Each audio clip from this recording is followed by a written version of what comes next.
സഞ്ചാരികളുടെ പറുദീസയായ Maldives crystal clear വെള്ളവും മനോഹരമായ ബീച്ചുകളും ആഡംബര റിസോർട്ടുകളും വൈബ്രന്റ് കോറൽ റീഫും കണ്ടൽക്കാടുകൾ ഉൾപ്പെടെയുള്ള ആവാസ വ്യവസ്ഥയുടെ ആസ്ഥാനമാണ്.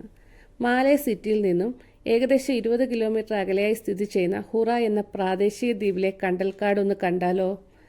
Welcome to my channel. ഇത് ഹുറ മാൻഗ്രൂവ്. ഈ ദ്വീപിൽ നിന്നും ഏകദേശം 9 ഹെക്ടറിലായി വ്യാപിച്ചു കിടക്കുന്ന കണ്ടൽക്കാട് ഇത് environment protection and reservation act of മാൽദീവ്സിന്റെ പരിധിയിൽ ഉൾപ്പെട്ട പ്രധാനപ്പെട്ട എക്കോസിസ്റ്റമാണ്. നമുക്കിതിൻ്റെ തുടക്കം മുതലൊന്ന് കണ്ടാലോ? ഈ കടും നീല നിറത്തിൽ കാണുന്ന സമുദ്രജലം കോറൽ റീഫ് വഴി ചെറിയ കൈവഴിയായി ഈ ദ്വീപിലേക്ക് എത്തുന്നത്. ഇതിനു മുകളിലായി തടി കൊണ്ടുള്ള ഒരു ചെറിയ നടപ്പാതയുണ്ട്. ഈ ജലാശയത്തിനു ചുറ്റുമായാണ് ഈ കണ്ടൽക്കാട് നിലകൊള്ളുന്നത്. ഇത് ഹുറ ദ്വീപിലെ ഒരു മനോഹരമായ കാഴ്ചയാണ്. 2004 ഡിസംബറിലെ സുനാമിയെ ചെറുത്ത് ഇന്നും അതിമനോഹരമായി ഈ ദ്വീപിൽ നിലനിൽക്കുന്ന ഒരു കണ്ടൽ കാടാണിത്. വേരുറപ്പുള്ള കണ്ടലുകൾ പ്രകൃതി നൽകിയ ജൈവ മതിൽക്കെട്ടായാണ് നിലകൊള്ളുന്നത്. കണ്ടൽ സസ്യങ്ങളുടെ വേരുകൾ അവയ്ക്ക് ആവശ്യമായ ഓക്സിജൻ മണ്ണിൽ നിന്നും സ്വീകരിക്കുന്നു. കണ്ടൽ മരങ്ങൾ വെള്ളത്തിലും ഉപ്പുവെള്ളത്തിലും ചെടിത്തട്ടിലും നിലനിൽക്കുന്നതിനാൽ അവയുടെ വേരുകൾക്ക് ആവശ്യമായ പ്രാണവായു അഥവാ ഓക്സിജൻ ലഭിക്കാറില്ല. അതിനാൽ മണ്ണിനടിയിലെ വേരുകളിൽ നിന്നും സൂര്യപ്രകാശത്തിന് നേരെ ചില പ്രത്യേക വേരുകൾ വളരുന്നു. ഇവയാണ് ശ്വസന വേരുകൾ അഥവാ ന്യൂമാറ്റോഫേസ് എന്ന് അറിയപ്പെടുന്നത്. ഇവ അന്തരീക്ഷത്തിൽ നിന്നും ഓക്സിജൻ വലിച്ചെടുത്ത് ഉപയോഗിക്കാൻ കഴിവുള്ള കണ്ടലിൻ്റെ ശ്വസന വേരുകളാണ്. അങ്ങനെ കണ്ടലുകൾക്ക് ഉണ്ടാകുന്ന വായുലഭ്യത കുറവുകളെ പരിഹരിക്കാൻ ഈ അനുകൂലനം സഹായിക്കും. ചില കണ്ടലുകൾക്ക് ശിഖരങ്ങൾ താഴേക്കിറങ്ങി മണ്ണിൽ നിലകൊണ്ട് താങ്ങുകളായാണ് നിൽക്കുന്നത്. ഇവയെ താങ്ങുവേരുകൾ അഥവാ പ്രോപ്പ് റൂട്ട്സ് എന്ന് പറയപ്പെടുന്നു. വേലിയിറക്ക സമയത്ത് സസ്യങ്ങളെ മണ്ണിൽ പിടിച്ചു നിർത്താൻ ഈ താങ്ങുവേരുകൾ ഒരുപാട് സഹായിക്കുന്നു.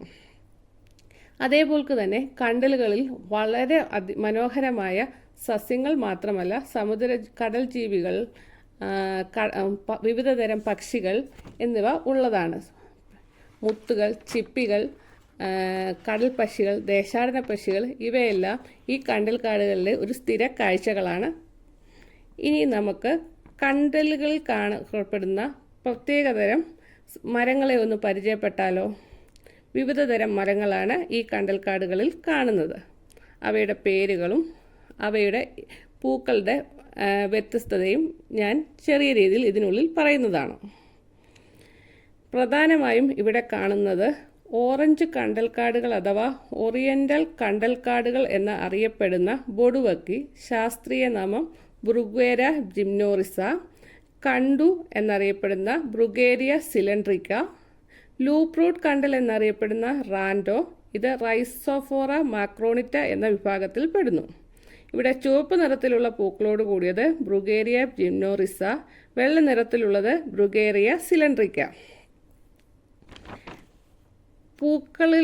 പൂക്കളിൽ നിന്നാണ് വിത്ത് വഴിയാണ് കണ്ടലിൻ്റെ പ്രജനനം. ചെടിയിൽ ഇരുന്ന് തന്നെ വിത്തുകൾ മുളയ്ക്കുന്നു. മുളച്ച ശേഷം താഴോട്ട് വളരുന്നു. തൈയുടെ ഭാരം വർദ്ധിക്കുമ്പോൾ ഭൂഗുരുത്വം മൂലം തനിയെ വേർപെട്ട് ചെളിയിൽ വീണ് വേരുറപ്പിച്ച് തനിയെ വളരാൻ തുടങ്ങുന്നു. വലിയ മരങ്ങൾ നശിക്കുന്നു. ചെറിയ മരങ്ങൾ വളർന്ന് പിന്നെയും കണ്ടൽക്കാടുകൾ അതിൻ്റെ പൂർവ്വസ്ഥിതിയിലേക്ക് തന്നെ എത്തുകയാണ് ചെയ്യുന്നത്. ഞങ്ങൾ ഈ വീഡിയോ ചിത്രീകരിക്കുന്ന സമയത്ത് കണ്ട ഒരു മനോഹരമായ കാഴ്ചയാണ് ഇനി ഇവിടെ കാണിക്കാൻ പോകുന്നത്.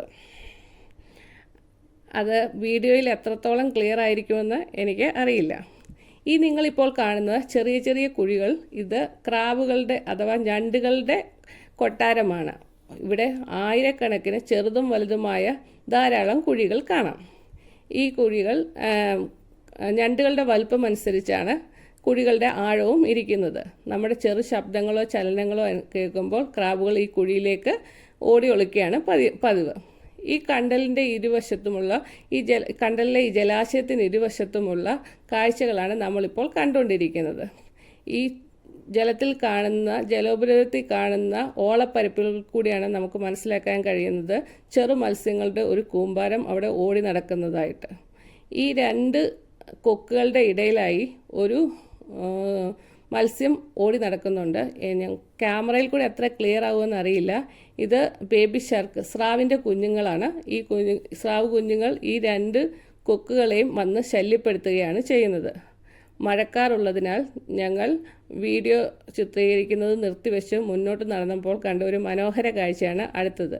ഈ കണ്ടൽക്കാടുകൾക്കുള്ളിലിരുന്ന് ഒരു വിദേശ വനിത കാര്യമായി എന്തോ തിരയുകയാണ്. അത് കണ്ടപ്പോൾ ഞങ്ങൾക്കൊരു ആശ്ചര്യം തോന്നി. ഞങ്ങൾ മെല്ലെ ആ സ്ത്രീയോട് സംസാരിച്ചു. അവരൊരു ഇറ്റാലിയൻ വനിതയാണ്. അവരുടെ പേര് റൊസെല്ല നിക്കോളി. ഇവർ മാംഗ്രൂവിൻ്റെ റിസർച്ചിൻ്റെ ഭാഗമായിട്ട് പഠനാവശ്യത്തിനുള്ള സ്പെസിമെൻ കളക്ട് ചെയ്യുകയാണ്.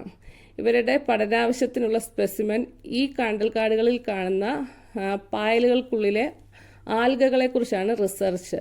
വേലിയിറക്ക സമയമായതിനാലാണ് ഇവർ ഒരു ടീമായി എത്തിയിരിക്കുന്നത്. ഇവർ പറഞ്ഞതനുസരിച്ച് ഇവർ എല്ലാ വർഷവും റിസർച്ചിൻ്റെ ഭാഗമായി ഇവിടെ എത്താറുണ്ട്. ഇവർ മൈക്രോസ്കോപ്പ് വഴി കണ്ട പലതരത്തിലുള്ള ആൽഗകൾ ഞങ്ങളുമായി ഷെയർ ചെയ്തു. അത് മനോഹരമായ ഒരു കാഴ്ചയാണ്. ഞാൻ അതിൻ്റെ ഭാഗങ്ങൾ ഈ വീഡിയോയിൽ ആഡ് ചെയ്തിട്ടുണ്ട്. അത് ഇവയാണ്. അതിനുശേഷം ഞങ്ങൾ അവരോട് കുറച്ച് വർത്തമാനമൊക്കെ പറഞ്ഞിട്ട് ഇൻസ്റ്റാഗ്രാം ഫ്രണ്ടായിട്ടാണ് പിരിഞ്ഞത്. ഈ കണ്ടൽക്കാടിൻ്റെ അടുത്ത് സ്കൂബ ഡൈവിൻ്റെ ഒരു ഓഫീസ് പ്രവർത്തിക്കുന്നുണ്ട്. അവിടെ കനോ റെൻറ്റിനെടുത്ത് ആൾക്കാർ ഈ ജലാശയത്തിൽ കനോ റൈഡ് നടത്താറുണ്ട്. ഇത് സ്വദേശികളും വിദേശികളും ആസ്വദിക്കുന്ന ഒരു വിനോദ പരിപാടിയാണ്. ഇപ്പോൾ നിങ്ങൾ കണ്ടുകൊണ്ടിരിക്കുന്ന കണ്ടു എന്ന കണ്ടൽ ചെടിയാണ്. ഈ കണ്ടൽ ചെടി ഇവിടെ ധാരാളമായിട്ടുള്ളതിനാലും ഇവിടുത്തെ പല ഓഫീസുകളിലും പല വീടുകളിലും ഒരു ഡെക്കോറായാണ് ഇത് യൂസ് ചെയ്യുന്നത്. എങ്ങനെയുണ്ട് ഹുറയിലെ കണ്ടൽക്കാടുകൾ? എല്ലാവർക്കും ഇഷ്ടമായി?